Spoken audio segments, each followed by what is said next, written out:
सहना भवतु सहनौ भुनक्तु सह वीर्यं करवावहै तेजस्विनावधीतमस्तु मा विद्विषावहै। ॐ शान्ति शान्ति शान्तिः।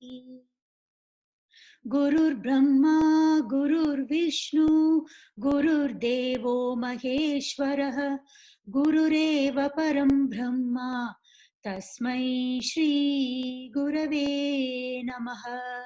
समस्तजनकल्याणे निरतं करुणामयं नमामि चिन्मयं देवं सद्गुरुं ब्रह्मविद्वरं सद्गुरुं ब्रह्मविद्वरम्।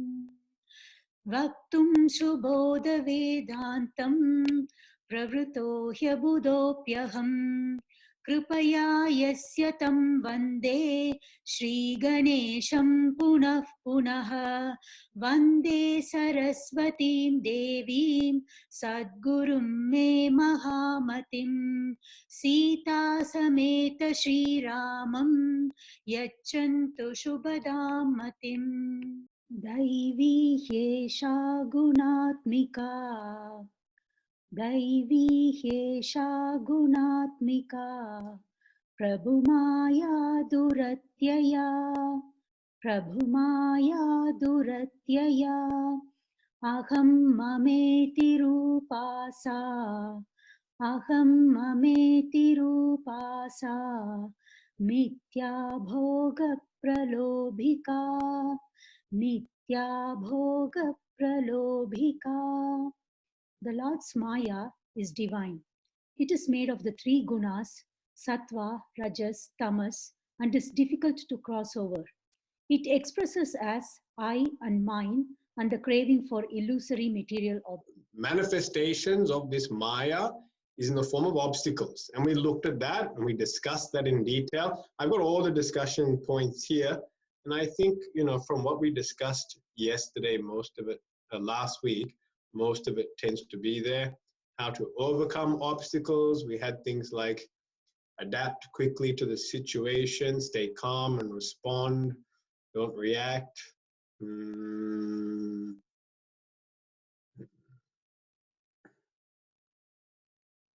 Ask yourself, is it in my control? Yeah, plan ahead. Good. So they're all good points. And yeah, I think most of the points that are given here, there's a lot of points, but I think we covered most of how to manage obstacles. The biggest thing to understand is that an obstacle essentially is coming from a gap, a weakness, or some sort of limitation within ourselves. Because we are limited in our thinking or emoting or behaving. Thus, the world, the situation outside appears to be challenging. Yeah. But as we grow and as we develop greater strength, fortitude, and all the various virtues and qualities that we have seen already, then actually situations outside become a lot more manageable, easier to handle. And therefore, they don't become obstacles. They're just situations only. Experiences to meet. That's essentially what they become. It's a very simple thing. If a person goes first time to the gym and just say their arm only has the strength to lift 5 kilogram weight. Then for that person who lifts 5 kilograms, he's comfortable. But if asked to do 10 kilograms, we'll find it a challenge. We'll find that a big challenge. Because capacity is not there yet. Yeah. Now, if that person over time improves their strength, grows in their own physical capacity, then what happens? He can go and pick up that 10 kilogram weight. And when he picks up the 10 kilogram weight, it's not an obstacle anymore. It's just a thing to do. Yeah. Same way, life throws various situations at us. These situations become obstacles because of our own limited capacity. And it does not mean that we are stuck there. It just means recognizing my limited capacity. Now let me do something to improve that, to strengthen myself. This is the idea. If we continue to see the obstacle as existing outside, we then spend more time trying to avoid the obstacle than trying to strengthen ourselves to face the obstacle. Yeah. And this is why that change in thinking has to be there. Yeah. That life is not about avoiding obstacles. It is about facing them. But in order to face them, we must build our strength and capacity. Yeah. So that's the main point to understand here with understanding obstacles. Maya tends to project the obstacle as being outside. The reality is, it is a limitation within. One who has this vision then will see all of life's obstacles as challenges. In fact, we become quite excited and inspired to meet them, to face them, to conquer them. Mm-hmm. Inspiration will be there. Let us meet this challenge. In English, they have a term, the gauntlet has been thrown down. He's thrown down the gauntlet. That means you've been challenged now. Yeah, that's heroic. That person, good. Now I will go meet that challenge, then run away from it. Yeah.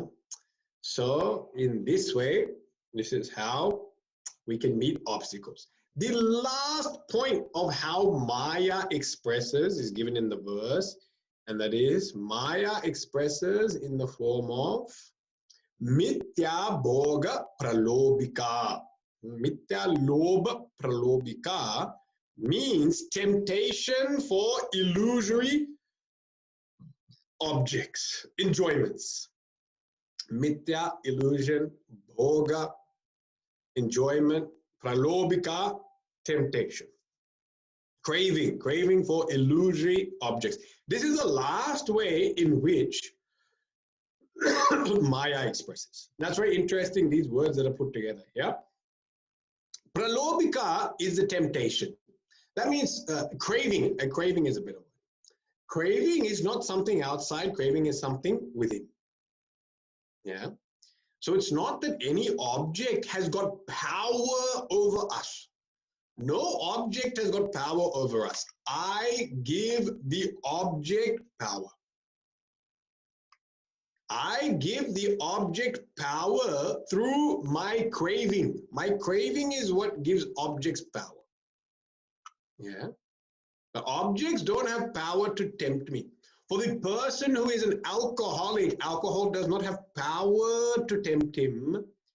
It is just because there's a craving for alcohol. The craving makes the person weak, and thus the object strong. It's a craving, it's the desire. Yeah. Now the craving come in many different forms. Here, object is being, even in relationships, craving for affection. Looking for affection. When we look for affection, then also, yeah, we become people pleasers. We will say anything to keep people happy so that we can gain affection from that person. Yeah. So object, relationships, all these different areas. It's very interesting to see what our craving is. That's why if you don't have a craving, then this world cannot tempt you. The world cannot tempt you. There is no craving. What can we tempt you? It's like, how do you bribe? How do you bribe a child to get something done? You have to find something it likes. And then you have to say, if you do this, you can have this. So a child likes chocolate. They say, if you put your toys away, you can have chocolate. Then child will then agree to you, bends to your will. Why? Not because the chocolate has got power over the child, but because the child has got craving for chocolate. Now, try the same thing with a piece of Brussels sprouts and see what happens. Take a Brussels sprout steamed with no flavoring whatsoever, just even raw. And then put that and say, if you clean your room, you can have this Brussels sprout, and see what response happens. Why Brussels sprout doesn't work like chocolate? Because child has got no craving for Brussels sprout. In fact, probably no person on this earth has got craving for Brussels sprout. So it has very little capacity to tempt anyone. Yeah. So the power is not in the object. The power is because I have given it power. My craving gives the object power. That's what pralobhika is. It's the first thing to understand. So we always must understand Maya is working inside, inside, inside. It is not working outside. It is working inside. Yeah. Now, what's the other two aspects? Bhoga. Bhoga. Bhoga, enjoyment. Object of enjoyment. Now, Bhoga also shows that we have superimposed on that object what's called a sense of beauty or happiness. In Sanskrit, it is called Shobhana Adhyasa. Shobhana Adhyasa. Adhyasa, projection. Shobhana, beauty, fascination, delight, attraction. Shobhana. So we have projected onto the object, Shobhana Adhyasa, this concept of beauty and joy. Where is that coming from? It stems from the pralobhika, the craving. The craving is what then pushes. The craving creates this projection. It's the craving that creates the projection. Where there's no craving, the projection also won't be there. Projection comes because of craving, wanting something, so that you start imagining it to be much grander than what it is, to be much more delightful than what it is, to be able to give much greater joy than what it actually does. Yeah. So because of this Shobhana Adhyasa, all of a sudden an object becomes Bhoga. Object in Sanskrit is called Vishaya or Vastu. But that Vishaya Vastu is called Bhoga when now Shobhana Adhyasa, a projection of attraction is on it. Yeah. Same thing, is it not? If I look at the Brussels sprout, no Shobhana Adhyasa. But I look at chocolate, Shobhana Adhyasa. Oh. Now, some objects, why does that Shobhana Adhyasa come?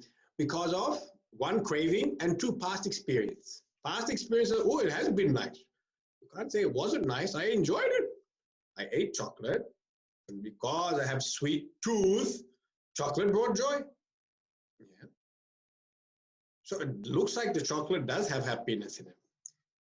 Now, actual happiness is not created because of the object. Happiness is created because the object quietened your desire. There was a desire which was agitating the mind. Coming in contact with the object and enjoying the object, quietening the mind. When the mind becomes quiet, then you get happiness. Every time, every time.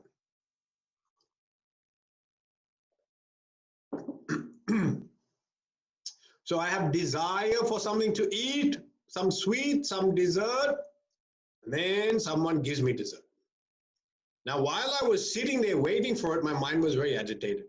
Then I got it, it became quiet. When the mind becomes quiet, Atma manifests very vividly through that mind. Yeah? Atma, which is always shining and is of the nature of bliss, it now all of a sudden seems to be shining very resplendently because the mind has become very quiet. So the mind becomes a perfect reflecting surface. Just like the water in a lake, if the wind is blowing, it's shimmering. That shimmering, rippling water, if you look at the moon or the sun's reflection, you'll find it's unsteady, it's unbroken. It's very hard to really see clearly what the nature of that sun or moon is. But when that lake becomes still, calm, now the reflection of the sun, moon, perfect, vivid, vivid. is the word.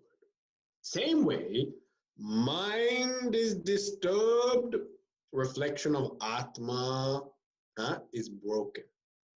That means we don't experience a sense of happiness and fulfillment. Mind becomes quiet, vivid expression of Atma.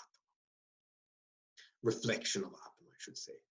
So, what is the nature of Atma? Ananda, Atma, Atma, Ananda. Ananda is the nature of the Atma.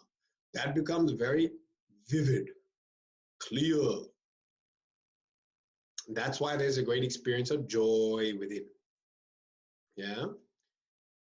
So this is how object then becomes what's called bhoga, object of pleasure or enjoyment. Yeah. Because there is concept of shobhana adhyasa. Then with that, mind becomes very agitated. Mind gets it, becomes quiet, an experience of joy. So one, Maya is involved in this projection of beauty on object. It's involved in that projection of beauty, fascination, joy giving, joy giving. The notion the object will give joy. That involves Maya. The joy really is coming from you. It's coming from within. Yeah?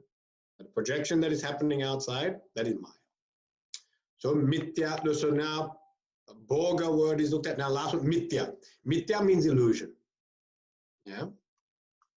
One word we've already seen is that, first of all, just what does mithya mean? Mithya means something that is experienced on perception is experienced, but on inquiry it is falsified.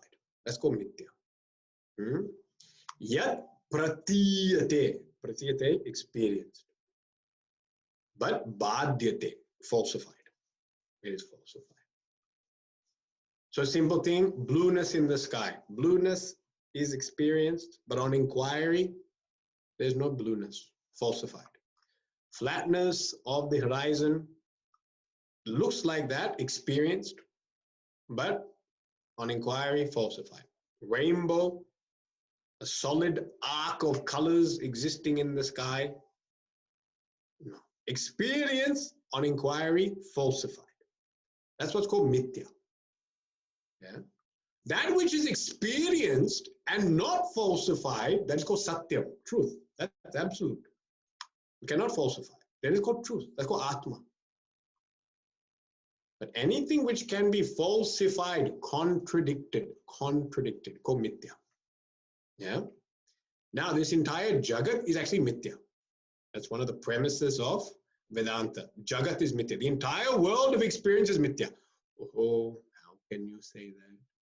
Bold statement. It's a bold statement. Yeah. Because some of these things have been there before you and some of these things will exist after you, isn't it?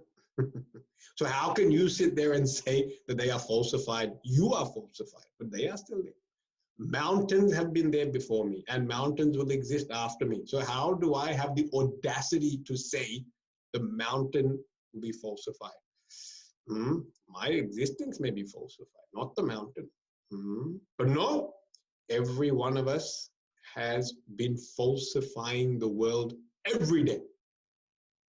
Every day, all of us have falsified the world. Why? When does this happen? When are we doing this? When we go into deep sleep. When you go into deep sleep, what happens? That entire world of plurality, multiplicity, all beautiful objects, what happens to them? Disappear. Not there. They are no longer present in your experience. They're no longer present in your experience. Which means what? They were there. They are not there. They may come back. But they're not having a steady, consistent existence. Their existence seems to be coming and going, coming and going. It is not steady and consistent. So because this entire world collapses in deep sleep, and another thing is, in dream, a different world is brought out. So the earlier world is contradicted. In waking state, I am hero. In dream state, I am zero. So contradiction. One I'm hero, next one I'm zero. Or maybe, yeah, we don't know which one. You have to figure out which one is which. Yeah. So, contradiction. I'm bankrupt in one of them, and I was the richest man in the other one. Grahastha was dreaming that he was sannyasi. Sannyasi was dreaming Grahastha. Dangerous dreams. So contradictions, which means Jagat can be contradicted. Jagat can be negated in deep sleep, contradicted in dream. Therefore, this current experience of this world that I'm having, this experience can be negated. This experience can be contradicted. Thus, it is called appearing but negated. Thus, mithya, illusion. This is what illusion means. No one is denying that you're experiencing it. You are experiencing it. But we are denying whether or not it is consistent and real, permanent. That is where the inquiry is. Is it consistent and is it non-contradictable? If it is contradictable, we cannot call it Satyam. Yeah. So that word mithya is a powerful word, and it is really it's the second important tenet of Vedanta. First one, Brahma Satyam. Brahman is alone true. Second one, Jagan Mithya. World is this illusion. Illusion means appearing, but can be negated, falsified, contradicted. So now one way is to Maya takes that which is an illusion and makes it appear real. It takes that which is mithya and makes it appear satyam. So we start thinking this is very real, tangible, and not that permanent. Permanent is the problem. We take that object, we take that person, we take that experience, and somewhere in the depths of our recesses of our mind, there is a notion this will always be there. That's the problem. That's where Maya is playing. Maya is playing up there by taking that which comes and goes and saying, no, it will be there forever. That is the mithya, illusion. So these are the different ways in which Maya expresses, okay? Mithya, Bhoga, Pralobika. So now this Maya is quite pervasive, isn't it? Everywhere. It is there, infecting everywhere. It's like COVID virus. It is everywhere. We have to do some sort of lockdown now to figure out how to get rid of this thing. So now next two verses, you've discussed very well the problems in our lives. Now please give us a solution. I cannot just end the class by talking about life's problems and saying goodbye, have a good week. We are all under the illusion of Maya and tempted by cravings and weak. No, I cannot do that. Now please give us a way out. So now 25-26 verse gives us the method of overcoming Maya.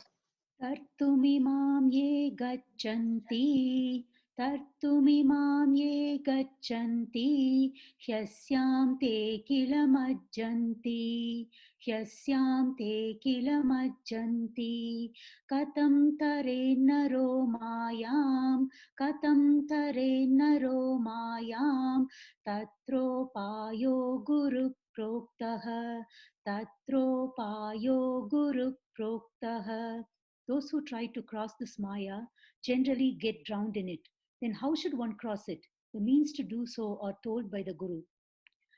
Prabhu Kripaya Jnanena, Prabhu Kripaya Jnanena, Sharanam Gatva Sarvesham, Sharanam Gatva Sarvesham, Swayam Tirtva Tarayati, Swayam Tirtva Tarayati, Janan Sarvan Hi Sajjanaha, Janan Sarvan Hi Sajjanaha.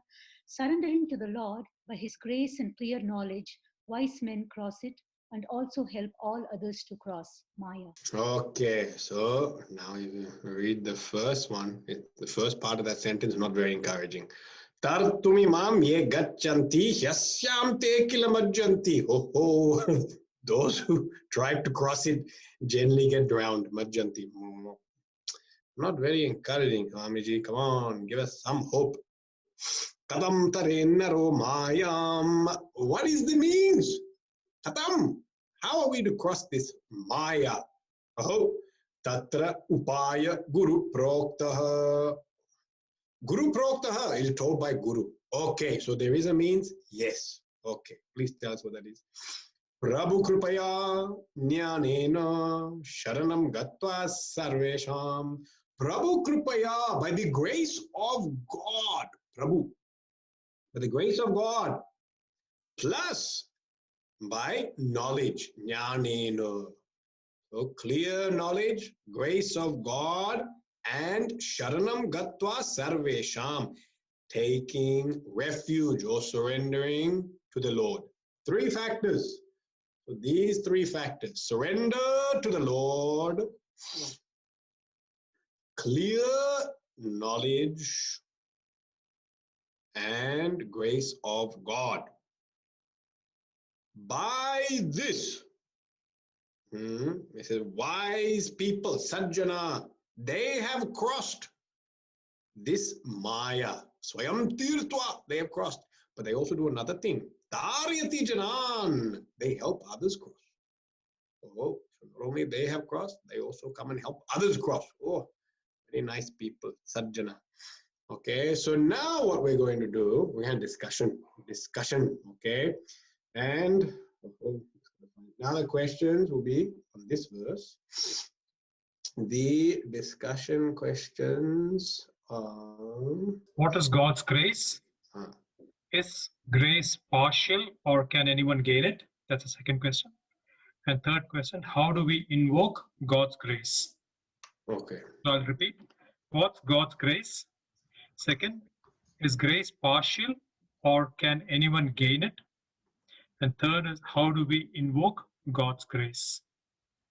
Okay. So that's there now. Now, discussion group lead facilitators have got the questions, right, Ajay? Yes. They've got them. Okay, so now we'll break out into your discussion groups. 15 minutes, we'll come back and by God's grace, we can talk about God's grace. Okay? Let's see what happens. Ajay, are you presenting? Yes, Swamiji, I can present. Yeah. The first question, what is God's grace? All the blessings that we receive is God's grace. All the guidance that we receive and all the experiences, positive and negative. Sometimes we may not realize that these are blessings, but whether we realize or not, it is all the experiences that we get, positive and negative, it's all His grace. Even His presence in our life is a grace. And lastly, to be a student, a Vedanta student, or even to gain this knowledge, it's a blessing, it's a grace. Unless we have this grace, we wouldn't get this opportunity. The second question is God's grace partial or can anyone gain it? Everybody has the same opportunity, even though we may or may not realize it, but everybody has the same opportunity, which means anyone can gain it. But even though anyone can gain it, but you have to want it very strongly, and you have to be committed, and you have to surrender yourself to gain that grace. And from a God's point of view, it is free for all. It is non-discriminatory, but the person receiving it may not realize it, but it is there for everybody to get it from the God's point of view. The third question is, how do we invoke God's grace? By inviting God to be present in our life for guidance, for wisdom, it could be anything. How do we invoke? We can talk to Him. The happening in our life, we can share our thoughts with Him. And the third is doing His work, which is by being a karma yogi, do what you do properly and dedicated to it could even be dedicated to a higher ideal. And other forms of chitta shuddhi, like chanting His name or thinking of His stories on a daily basis, a variety of ways which caters to all of them. These are the few thoughts. Okay, good. I think Varun, are you there? Varun, can you add anything? You got anything on your group to add on that? Swamiji, most of the questions were covered, answers were covered, Swamiji. I just want to add for question number 1 is the ability or the power of manifestation of my karma phalas. So that's basically God's grace. It has a karma phala data. So that was the extra point we wanted to add. Second question, there's no changes. There's an example which everyone shared was the example of the sun, which is shining just like the sun shines. It's always there. So God is not partial to us. It is our responsibility or choice. And the last one was the fact about different means of attaining God's good grace is prayer, kirtanam, shravanam, tapas, nidhyasanam, shraddha, bhakti, surrender, and seva without ego. Okay, good. Nayan, does your group have anything different? Nayan, anything new to add to that? Hari Om, Swamiji. I think we've covered all the points so far as well. And while I think the only other thing I added a bit of a spanner in the works, we all agreed that God's grace is unconditional. The only question I threw up was, what if, is that also the case for non-believers and non-seekers? So maybe that's something we want to discuss, not this week or another week, but that was the question I threw up as well.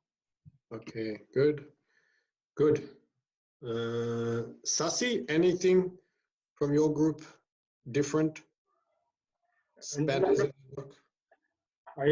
and not really. It is a matter of us becoming aware. It's focusing on our awareness.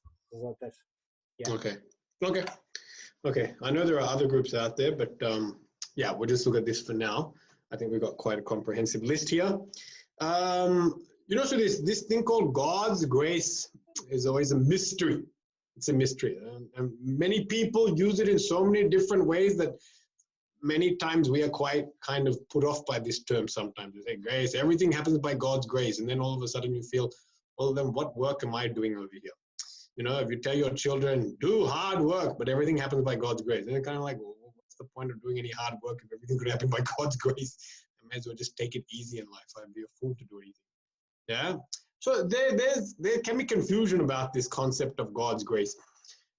And the thing to understand is God's grace is always going to be what's called unknown. It's an unknown factor. It's called the X factor. X factor means X is that which you denote as that which is inexplicable, cannot be accounted for. Yeah. This is the nature of God's grace, actually, is that it's always an unknown factor that we don't know how to comprehend and classify. Again, this is not a problem with grace. This is a problem with limited intellectual comprehension. The problem is with the jiva, not with God. Yeah, the jiva is not capable of understanding and therefore a bit unknown. Yeah. Now think about it. Just simple example. Can we see with our own naked eyes, can we see germs? We can't see germs. Now, just because we can't see germs, it doesn't mean germs don't exist. They're there. Yeah. But with the instrument of our eyes, the instrument is too weak The instrument cannot see germs. It cannot see the germs on the table. It cannot see the germs on the plate or the food. We can't see it. Yeah? It's there. But limitation is upon instrument. Same way, we have a thing called intellect. This intellect also got limitations. There are some things it just cannot comprehend. It's too big for it to comprehend. That doesn't mean they don't exist. It just means the intellect is not big enough, great enough, vast enough to accurately comprehend. That's why we call it an unknown factor. That's why I'm calling it an X factor. It's an X factor because it means a factor which is beyond the intellect. Not that it's only mysterious because we can't understand it. If we could understand it, it would not be a mystery. For the person who's educated with some basic science, they will understand how you turn a switch and the light comes on. But for a person who's got no education in electricity or science, then how did you press a button here and the light came on over there? It's mystery, big mystery. Yeah. So what is a mystery? What is unknown? Is whatever you cannot comprehend. Whatever your intellect cannot comprehend always remains a mystery. Yeah. If you don't understand social media is also a mystery. Twitter and Instagram and all these things. I'm on Insta. I don't know what that means. You got 5 million hits. I don't know what that means. So mystery. This is adbhutam, ativichitram. I don't know what's happening over here. I got so many friends, but I see you with no one. No one is there. But I go, no, I got plenty of friends. But you don't seem to have any friends. 2,000 I have on Facebook. So mystery. Now, I'll just break it down. We'll have a look at it from a bit more of a detailed point of view. Now, there's 3 ways in which you can look at this thing called grace. One is you can look from the standpoint of karma. From the standpoint of karma drishti, you can look at it. The second one is from the standpoint of bhakti. And the third one is the standpoint of jnanam. You can look at grace from all these 3 points. And when we look at karma, when we look at bhakti, and when we look at jnanam, what we find in all these processes, there is an unknown factor. There is an unknown factor which is inexplicable.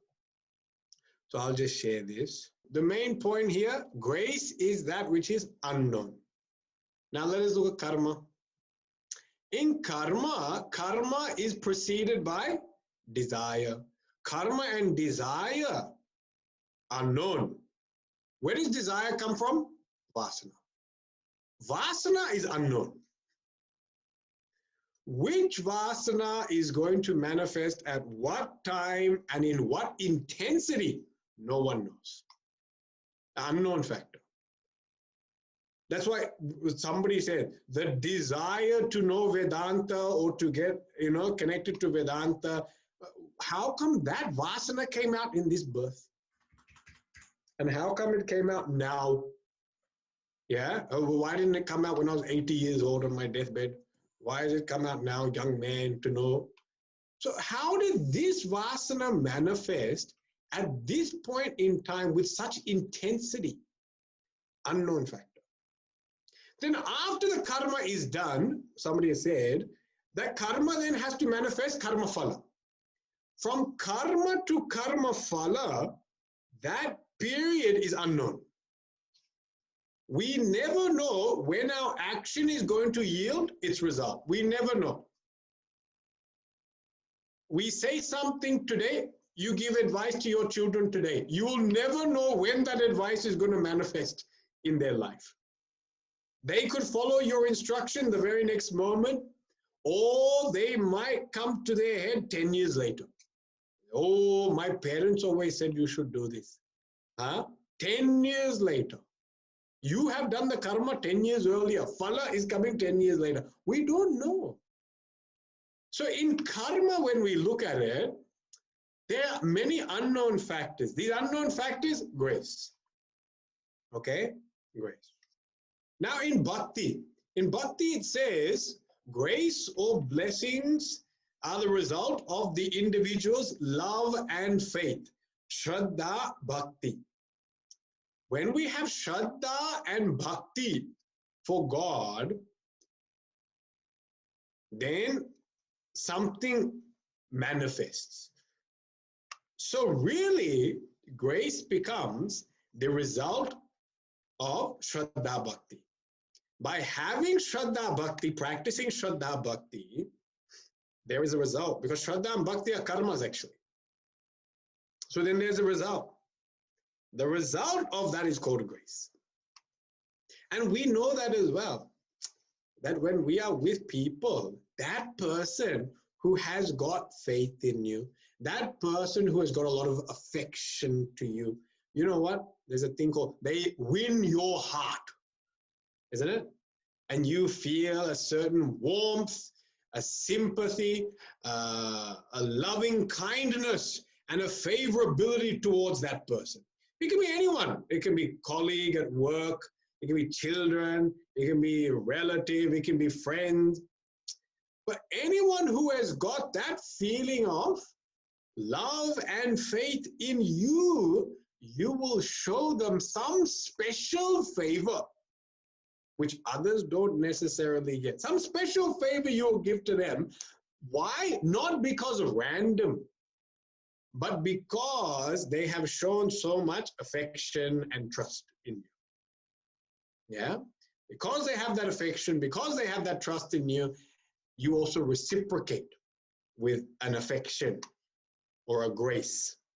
Yeah?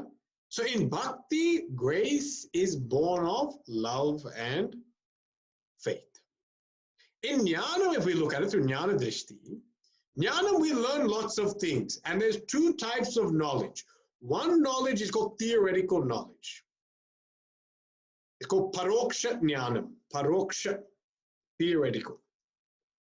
But this paroksha jnanam that's not the goal. The goal of knowledge is not paroksha, to gain academic understanding. It is experience. Experience becomes our end goal. And for knowledge to go from academic to experience, you know, it's what we call the penny dropped. Penny dropped.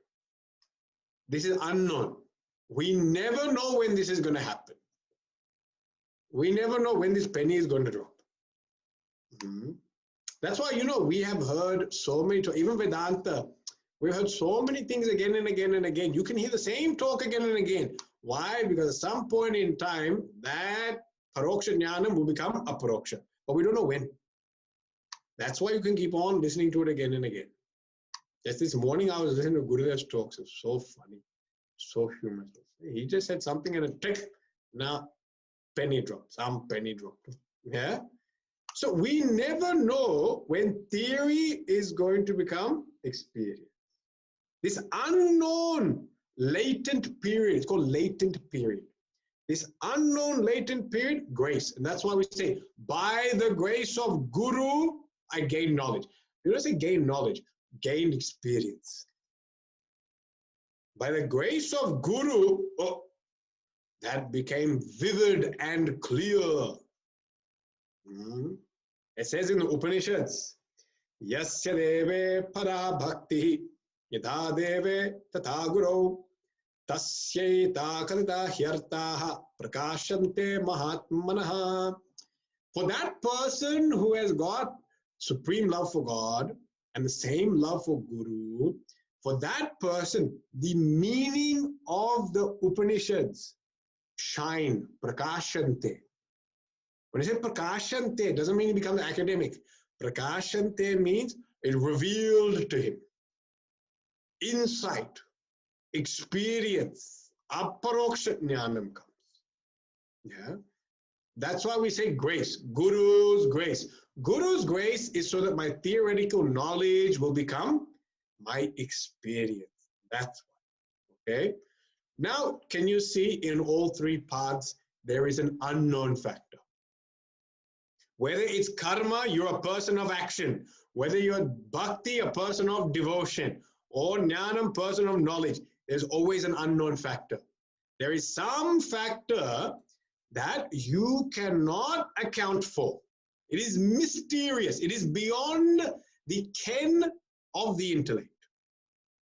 This factor is what we call grace. Okay, we call this grace. But the Guru's grace, in path of jnana, we tend to call Guru's grace. In path of bhakti and karma, we call God's grace. But it's the same thing only. Unknown factor. Yeah.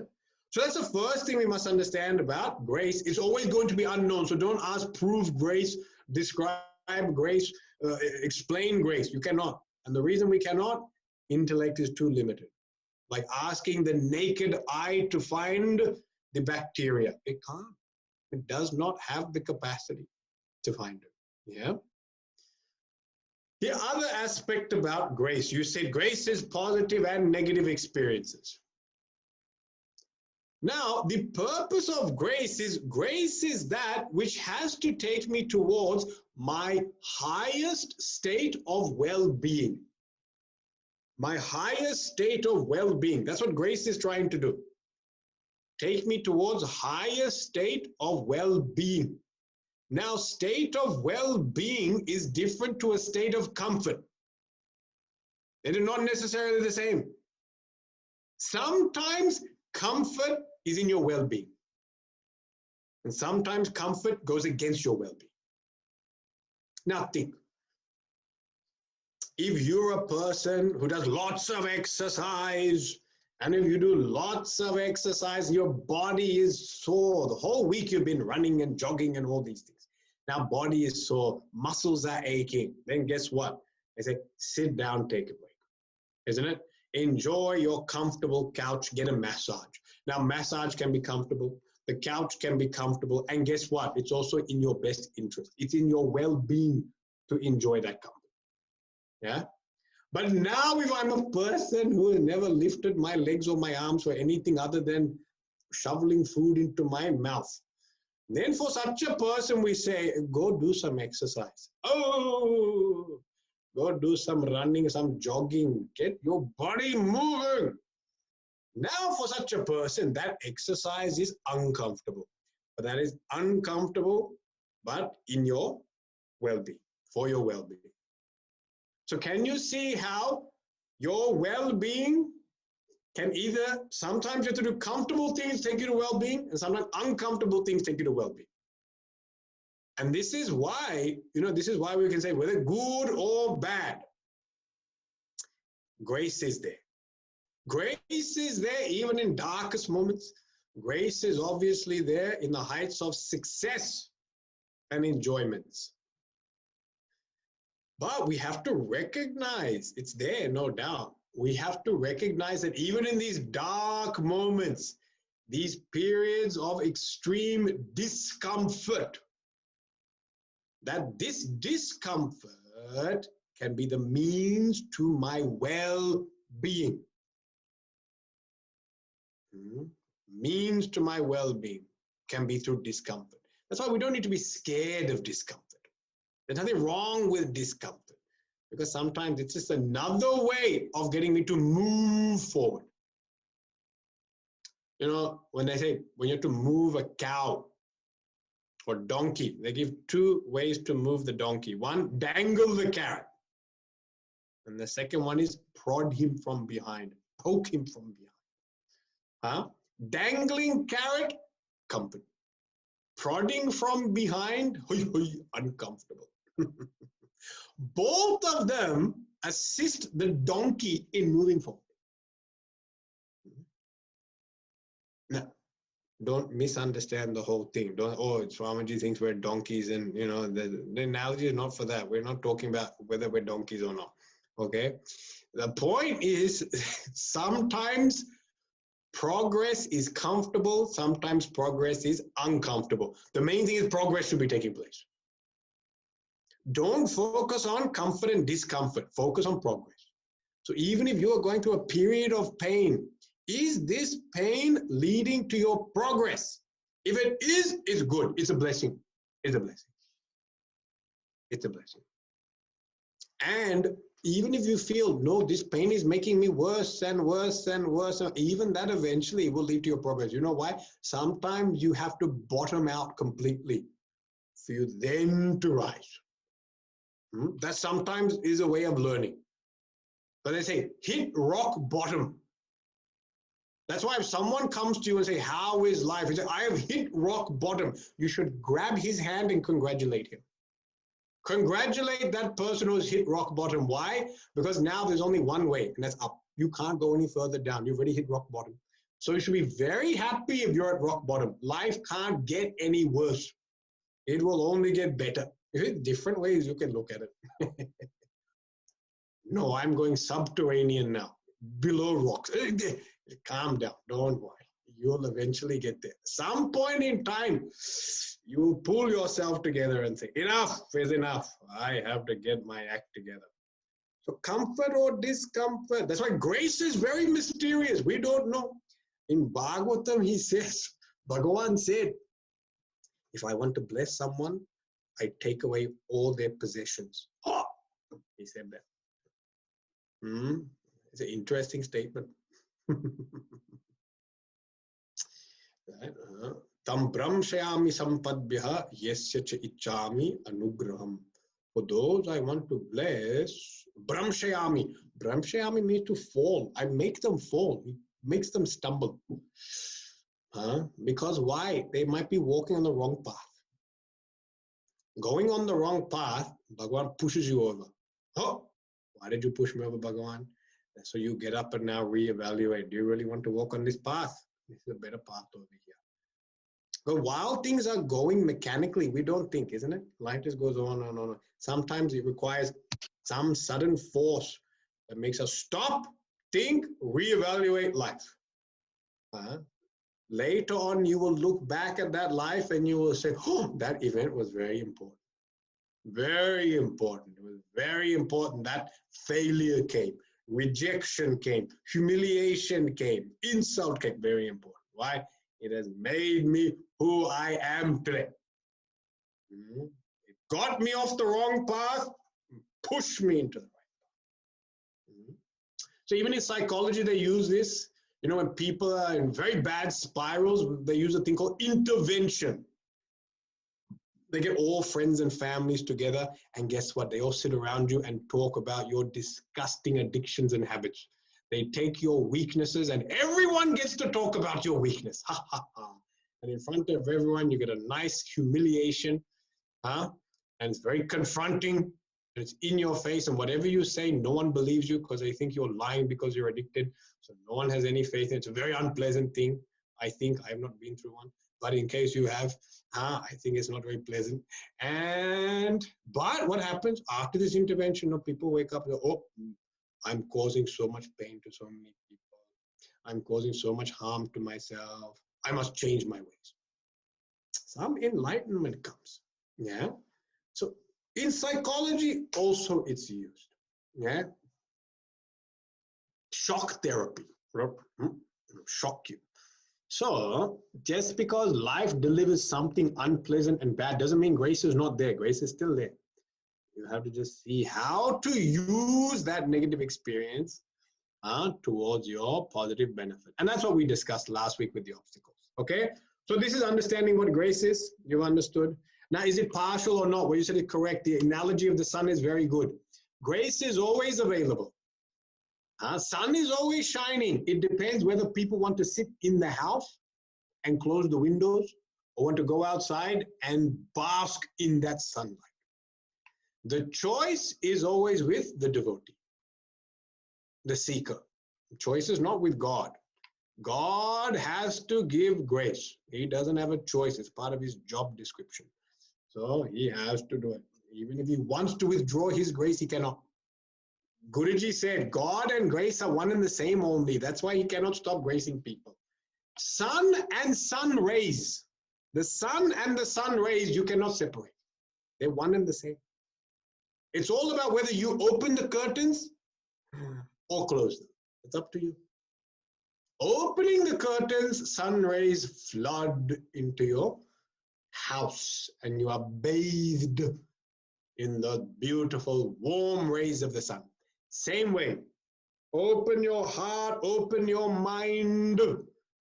You will immediately experience the grace of God. Always there. So it is not partial. God's grace is not partial, but it is entirely the choice of the seeker. Yame Vaisha Vrunote Tena Labhyaha. Those who choose it, they get it. That's what the Upanishad says. Those who choose, they get it. And what you said is correct. How do we invite and invoke God's grace? Yeah, whatever way you can have a relationship with God, you create. It's very personal. It's up to you. You can have Krishna, my friend. So walk around with Krishna, put your arms around him and go for a walk. Have a chat.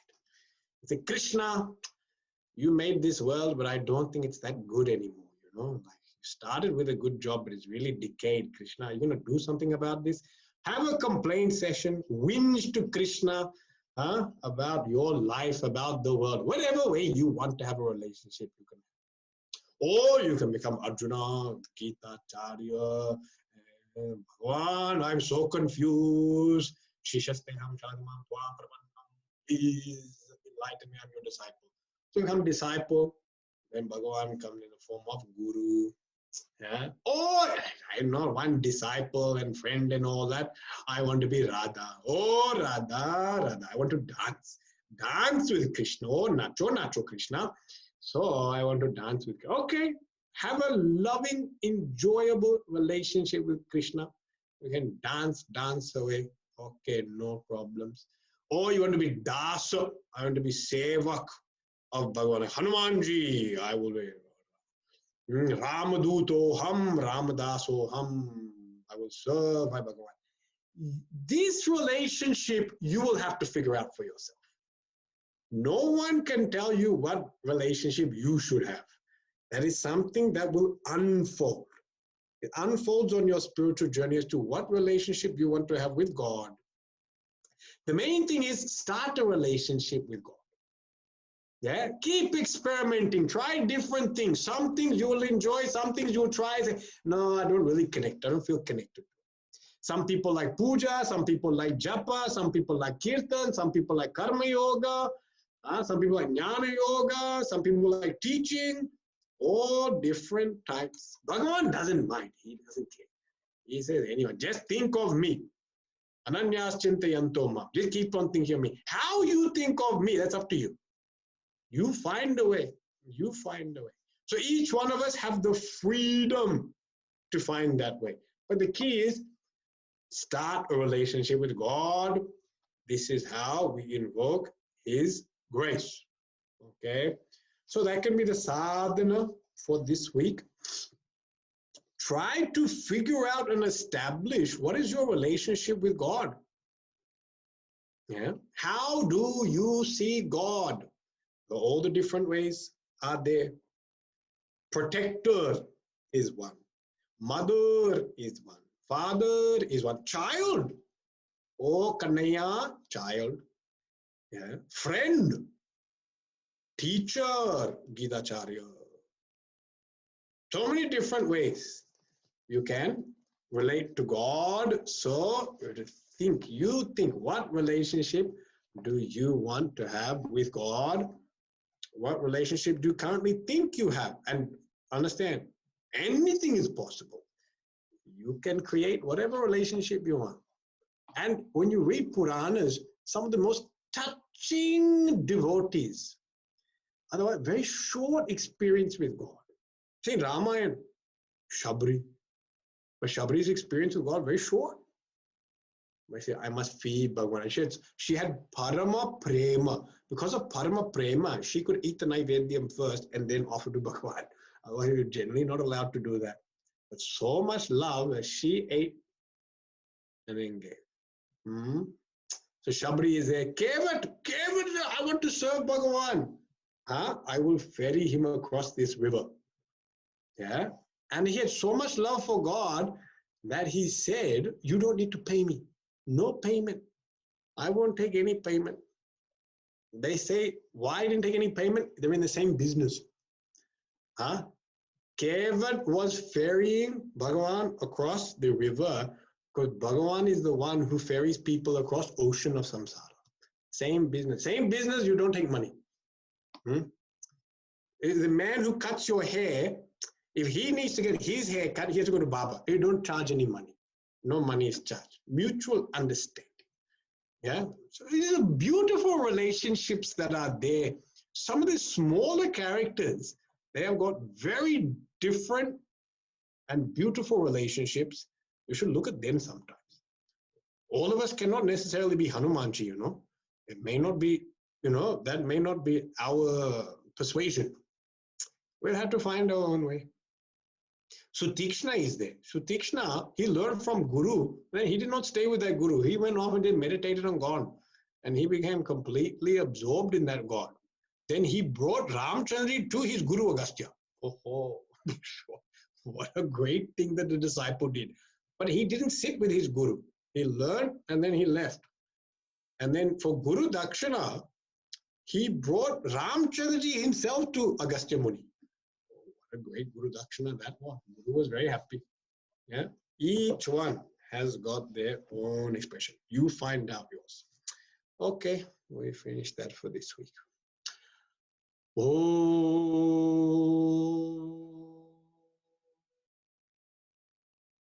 Purnamada Purnamidam Purnat Purnamadachate Purnasya Purnamadaya Purnameva Vashishyate. Om Shanti Shanti Shanti.